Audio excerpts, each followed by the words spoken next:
مجھ سے ایک یونیورسٹی کے اسٹوڈنٹ نے سوال کیا تھا اور بڑا اچھا سوال تھا۔ اس نے کہا کہ رمضان شریف کے روزوں کے لیے مہینہ مقرر ہے، رمضان شریف کے روزوں کے لیے مہینہ، حج کے لیے تاریخیں مقرر ہیں، ایام مقرر ہیں۔ بڑا دلچسپ سوال ہے، تو زکوٰۃ کے لیے مہینہ کیوں نہیں مقرر کیا گیا؟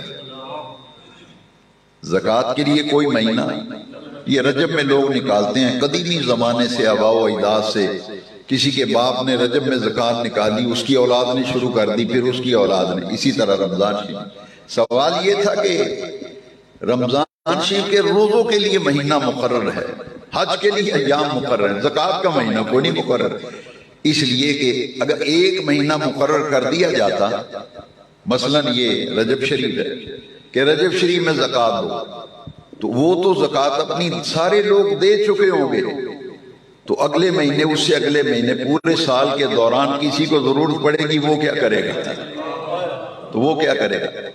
آپ کی دکان پہ آئے گا، آپ کہیں گے یار میں تو رجب میں دے چکا زکوٰۃ۔ شعبان میں کوئی آیا، آپ کہیں گے میں نے رجب میں زکوٰۃ نکال دی۔ کوئی آپ کے تعلق والا آیا کہ ہمارے محلے میں غریب گھرانہ ہے، یتیم بچے ہیں، وہ اسکول پڑھ رہے ہیں، ان کی بستے لینے ہیں، کتابیں لینی ہیں، فلاں مریض ہے اس کا علاج کرانا، کچھ زکوٰۃ سے مدد کر، آپ کہیں گے میں تو رجب میں دے چکا۔ اس لیے